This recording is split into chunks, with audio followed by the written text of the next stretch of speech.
Hey y'all, welcome and/or welcome back to my channel. My name is Janae, if you didn't know, and today I'm so excited because today I'm starting my first like themed thing on my channel.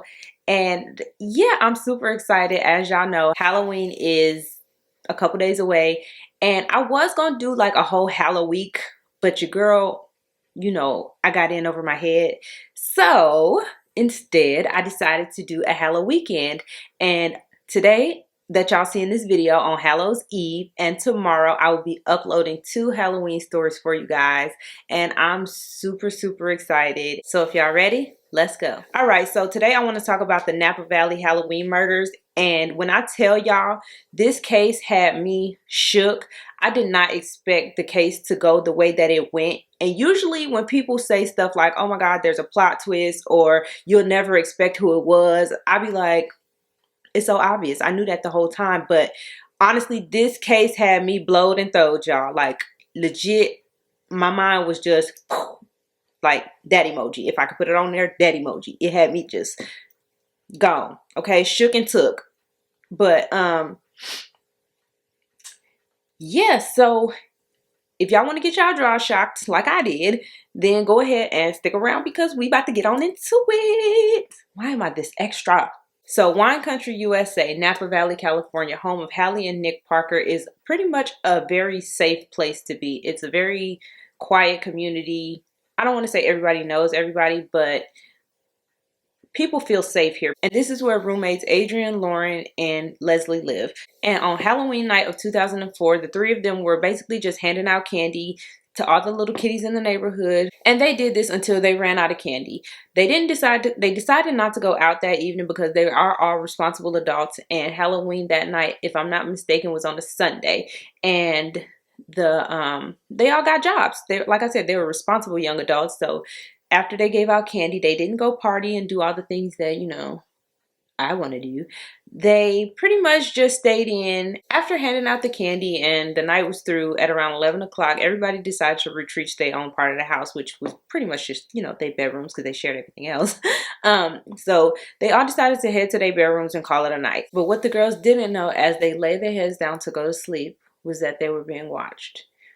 This night would turn into their worst nightmare. So at around 2 o'clock in the morning, Lauren, whose room was downstairs, heard something that would wake her up. She really didn't even give it too much thought and laid right back down because a couple days prior, on October 28th, Leslie had brought a guy friend home.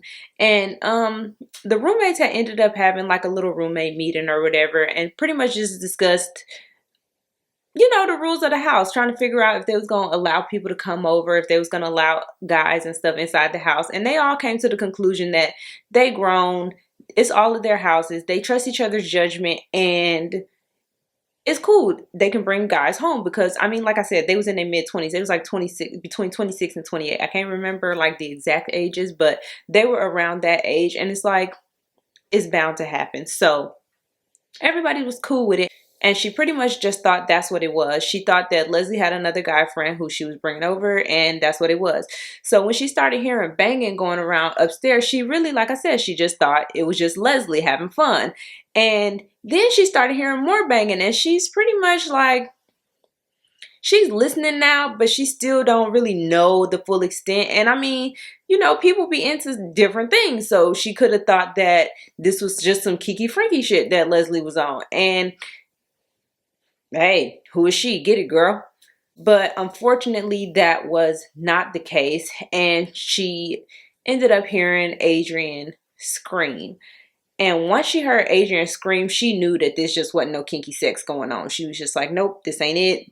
This ain't what's up. And she got up and she cracked her door and she listened at the door. And what she heard was just a bunch of commotion. And she actually started to hear footsteps coming down the stairs towards her. And her fight or flight response kicked in and sis booked it out the back door. Now, the problem with this is that their backyard is fenced in by a 6-foot fence and there's no way out. Like, she just stuck in the backyard, nowhere to go. And she kind of just a sitting duck at this point. But luckily, she ended up hearing some rustling in the kitchen blinds and then just pretty much silence from the like chaotic aspect of things. And then she started hearing Adrian. She could hear Adrian crying out for help. And Lauren did something that I don't think I probably could have done. Because when I tell y'all, baby, I would have laid down in that grass like I was a blade until the morning. But that's not what Lauren did. Lauren went back inside the house. She didn't know if this person was going to come back. She didn't know if there was more than one person. She didn't know what she was about to walk back into. But she heard her friend crying out and she went back inside. She went upstairs and she went into Leslie's room. And what she saw was a nightmare. She saw Leslie covered in blood, face down on a pile of clothes, and she saw Adrian covered in blood as well on the side of the bed. Now, Adrian was still alive, but Lauren said that she could just tell that it wasn't going to be good for her. So Lauren tried to run to the phone and get help, and in the process of running out of the room, she actually ended up slipping on what would be her friend's blood. That's how much blood there was on the floor. Like, I just couldn't even imagine. But in any event, she went and tried to grab the landline and it was dead. The line had been cut. There was no dial tone. Ain't nobody calling Tyrone. So she did the next best thing. It's 2004. We got cell phones, thank God.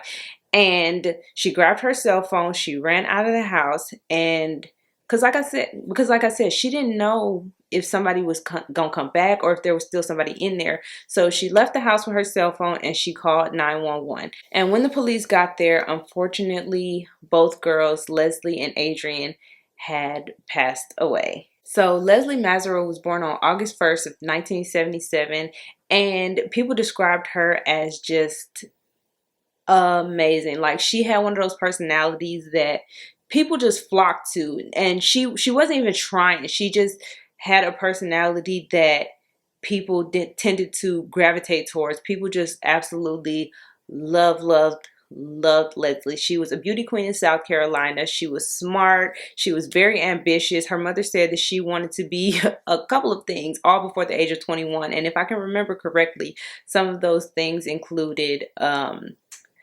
nurse, a mother, a beauty queen, and I believe there was one other thing that she said she wanted to be. I can't quite remember exactly what it was, but she had high hopes and she wanted to do all this before the age of 21. So, I mean, if that's not ambitious, I don't know what is. And she actually fulfilled her dream of becoming a beauty queen because, like I said, she was a beauty queen of South Carolina. She went to a university in Georgia, and she was just an all-around, just an all-around, I don't want to say an around the way girl, but you know what I mean. She was just a well-rounded, is what I'm trying to say.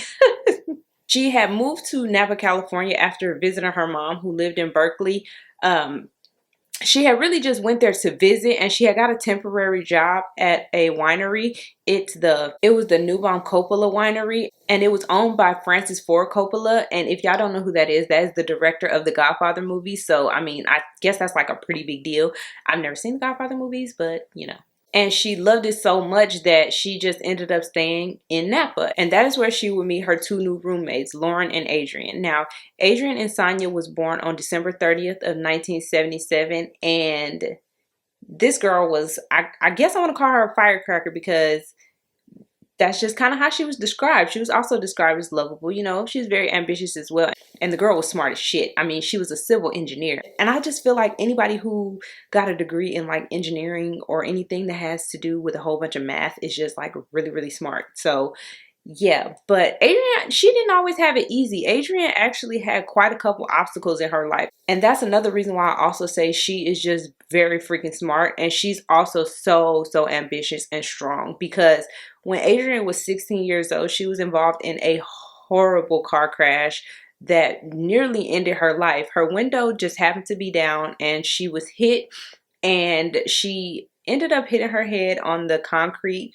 on the pavement, and her car flipped several times. She had to have multiple surgeries, and she had to learn how to do so many things again. And she also even had like a cognitive disability for a little while, I want to say. And she just, like I said, she had to relearn a lot of stuff. And for her to come from that and then still become a civil engineer is like, do the damn, you did that. Like, you freaking did that. And that was something I want to say she should have been. So I really hope she was so proud of herself for that, because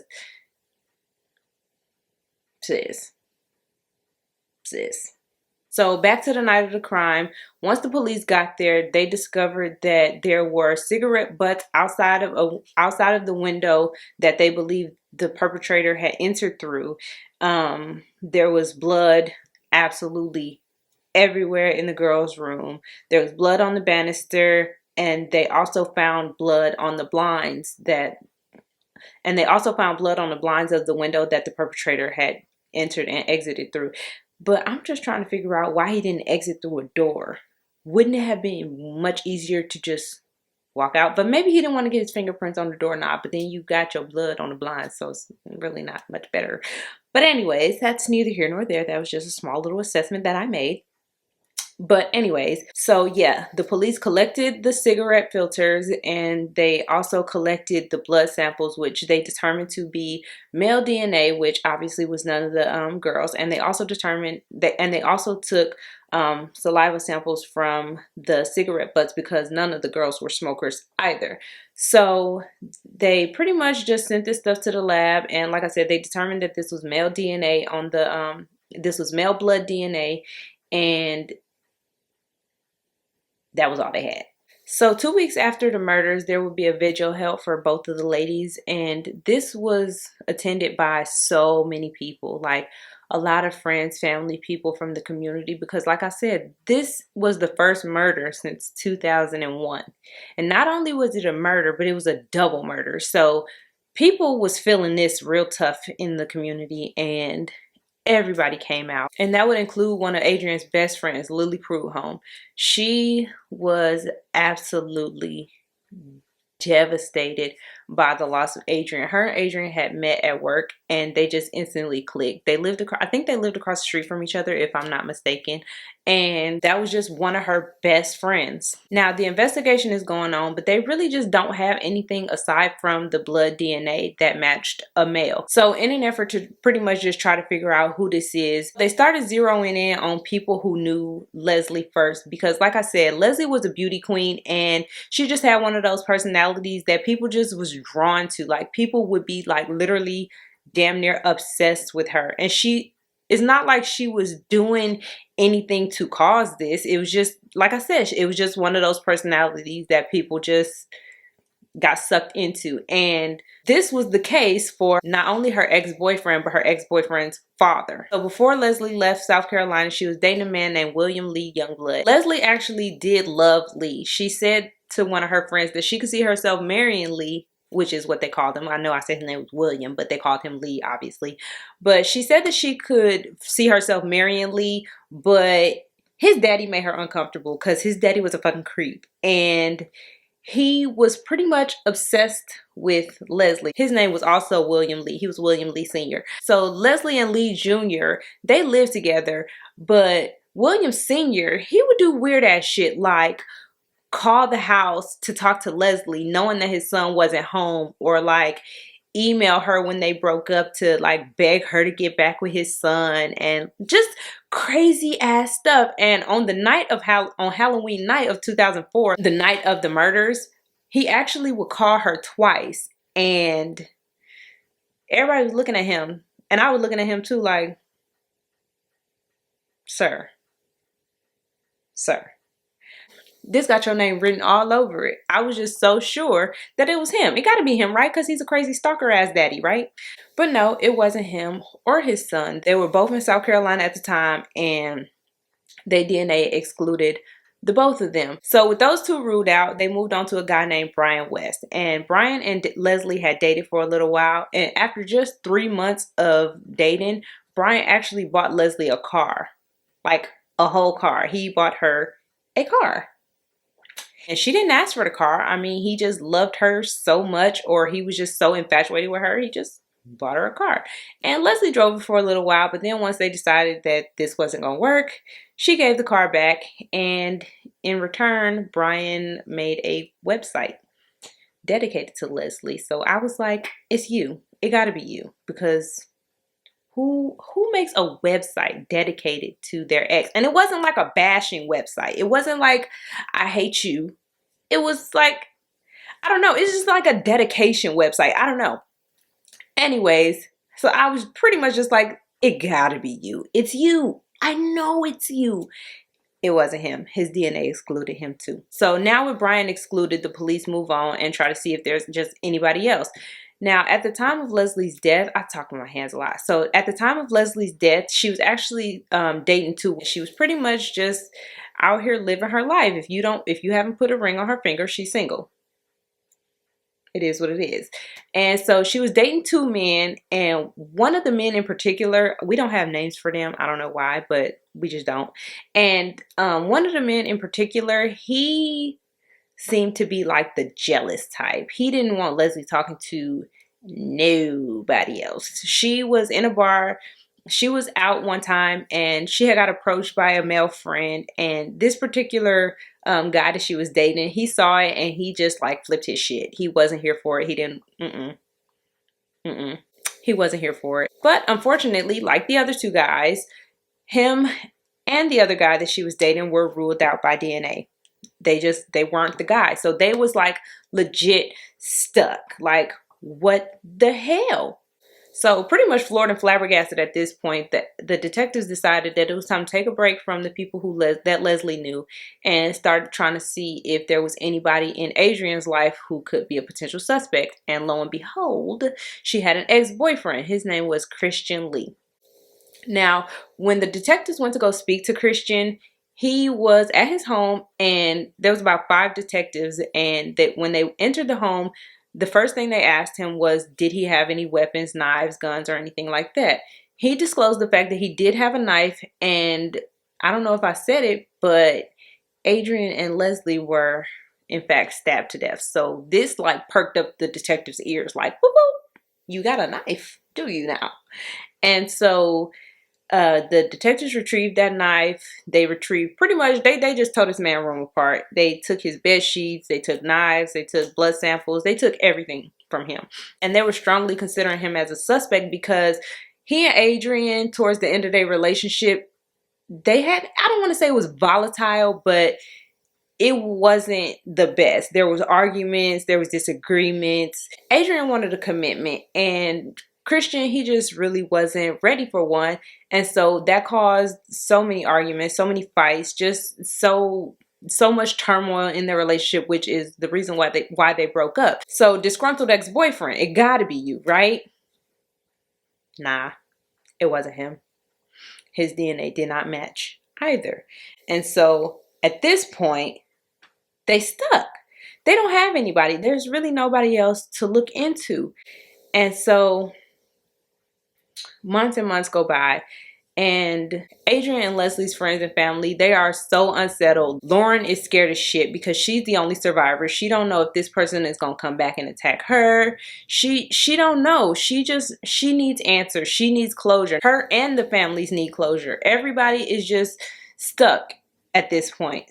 And due to Adrian's death, her friend Leslie, she decided that she realized that life was just way too short, and she decided that it was time to marry her long-term boyfriend, Eric, and that they would somehow incorporate Adrian into their wedding, because not only was she her best friend, but the night that the murders occurred would have been her original wedding day.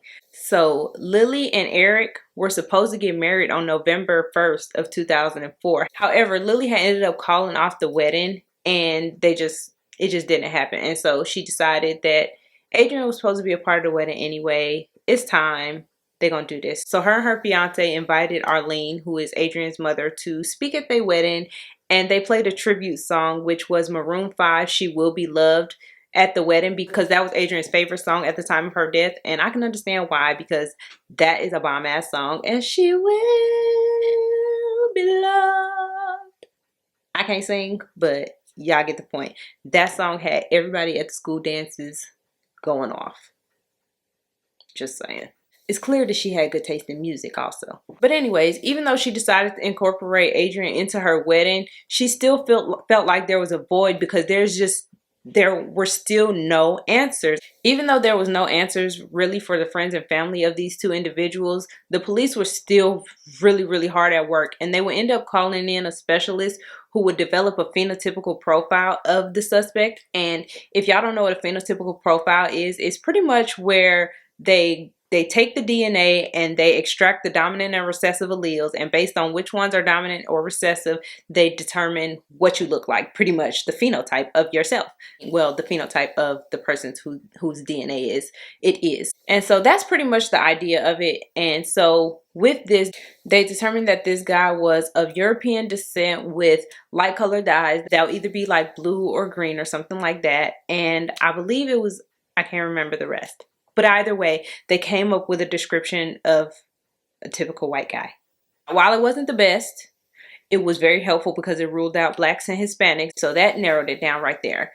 And it eliminated all the white guys with dark colored eyes. So it narrowed it down there too. But they will also have another break when the saliva test came back from the cigarette butts. It was determined that the DNA from those cigarette butts and the DNA from the blood were the same. So whoever this person was the same person who smoked those cigarettes. And surprisingly, this would be the big break that they needed to pretty much solve this case. And that was because the cigarettes that were found were a fairly new cigarette. Like, not many people had been smoking them. And it was so new, in fact, that only a couple stores in Napa was selling them anyway. So if they could figure out who smoked these kind of cigarettes, that would narrow it down like so much more. So this particular cigarette brand was Camel Turkish Gold. And like I said, it was super new. So before they released any of this information to the media, they went to Lauren and they asked her, did she know anybody who was in their circle or who was around them who smoked? And she pretty much was just like, nah, don't nobody who be around us really smoke like that. Like, I don't know nobody who smokes, but there was just one particular person. There was just one person who she could think of who smoked. But she was like, well, I know this particular person, but I don't think he's a murderer. He kind of quiet and weird, but a murderer? Nah.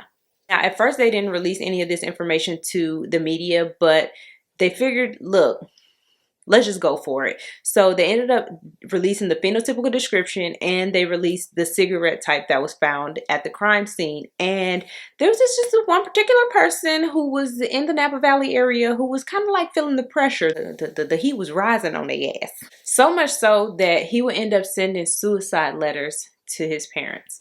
So I'm about to read y'all like a little insert of his suicide letter, and I call bullshit, but anyway.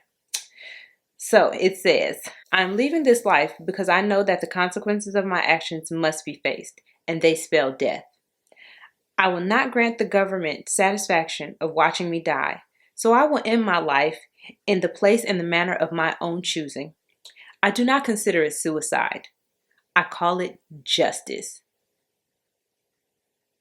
So you want to choose when and where you die.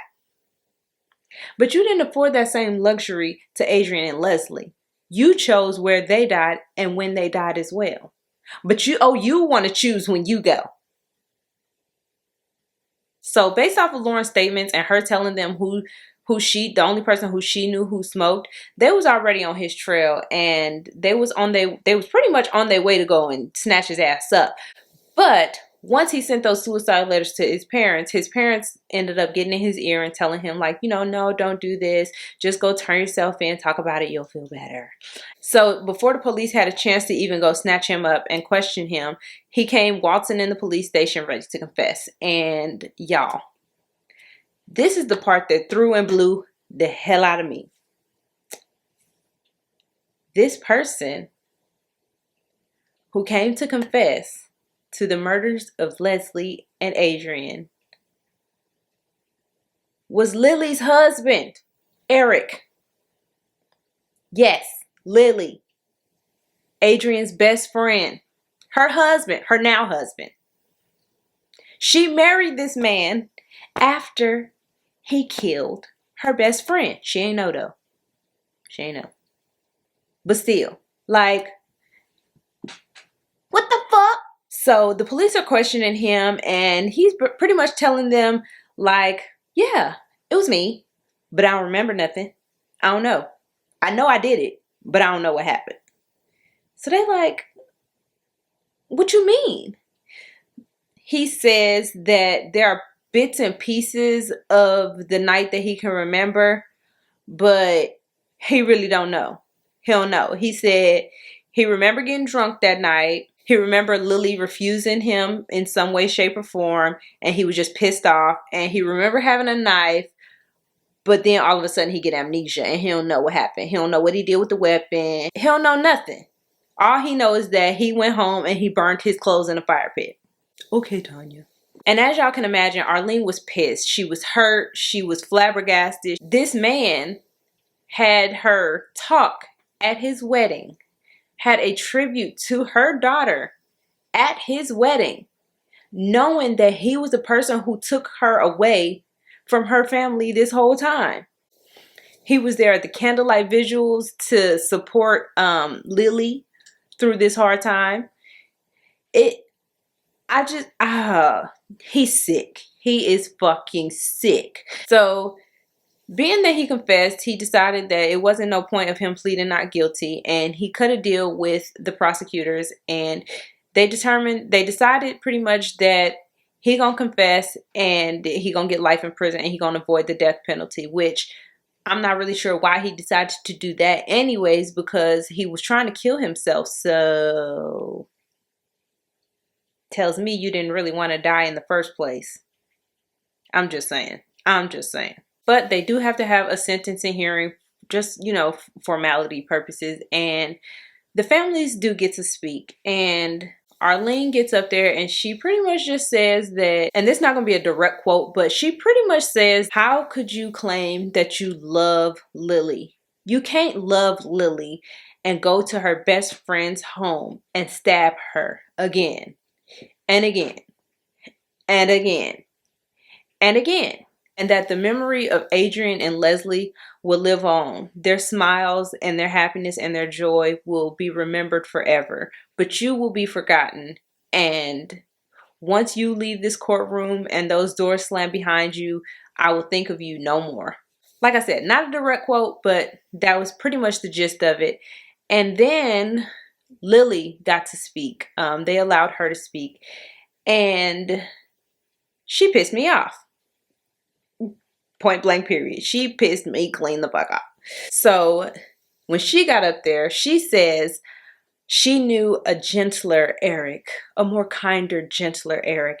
He was battling with depression, and in the days leading up to his confession, she knew that something was just troubling him. And she told him that nothing he could tell her would ever make her love him any less. Not only did those words ring true back then, those couple weeks ago, but they ring true now in this courtroom as he sits fucking convicted of killing her best friend. So you still love this man. I can understand that, you can't just stop loving somebody. You can't just unlove them, but you can cut their asses off. You can stop fooling with them. And she stood up in that courtroom, at first sympathizing with the families about their grief, and then gonna turn around and say some bullshit like that. She could have kept that to herself. I'm sorry. You killed my best friend. It's done, finito. You wouldn't even made it to that police station because I'm strangling you after you send those confession letters to your mama and your daddy. It's over. It's a wrap. Call me Mariah Carey. I was through with her then. And I'm telling you, Arlene is a better person than I could ever be because she didn't knock her off her rocker right there. And to this day, Eric still has never really given a real explanation as to why he did this. Now, here's the theory that's been thrown out there for the most part, and this is what I believe. So If y'all remember, I said earlier that November 1st was supposed to be Lily and Eric's original wedding date, but Lily had called it off. Now, it's believed that Lily called it off because her friends was real friends, and they told her, like, listen, girl, you could do better. Something ain't right about him. I don't know. Like, it's just something off, something wrong. You could do better. You don't deserve this. You deserve so much better. And so she called it off. And instead of going to Hawaii that week to go to their wedding, Adrian and Lily was supposed to go visit Adrian's mama in Australia, and Eric he couldn't take it, and he felt like Adrian was taking Lily away from him. So he had to eliminate the problem and become the hero, if that makes sense. So he had to eliminate Adrian and then become Lily's hero when he was there to console her and like, oh yes, I'm here for you, baby. I'm gonna be here for you. I'm the only one here for you now, da da da da type shit. And for Leslie, she pretty much just got caught up because he knew that there was two people who lived in that house. He had never actually even met Leslie. She had just moved in a couple months ago and she had never even got the chance to meet him. So he knew that two people lived in the house. It's believed that when he went into Leslie's room, because they believe he caught her while she was sleeping, that he started stabbing her, believing that she was Adrian. And then Adrian heard the commotion, came in, started beating his ass because they were saying that she pretty much fought and she fought hard. And unfortunately, she wasn't a match. And he realized that, like, oh shit, you're Adrian. I got to get you now. And like I said, unfortunately, she wasn't a match for a knife, and she was also stabbed to death. And so the reason that he didn't kill Lauren was probably because he didn't even know she was in the house. That is a wrap for the first day of Halloween. I'm so excited, you guys, to share my next story with y'all. Thank you so very much for watching. Let me know what y'all think in the comments below. If there's any case that you can think of that you want me to cover, then just leave it in the comments below. I will definitely look into them. And yeah, just thank y'all so very much for watching. And I will see y'all tomorrow for episode 2 of Halloween Weekend.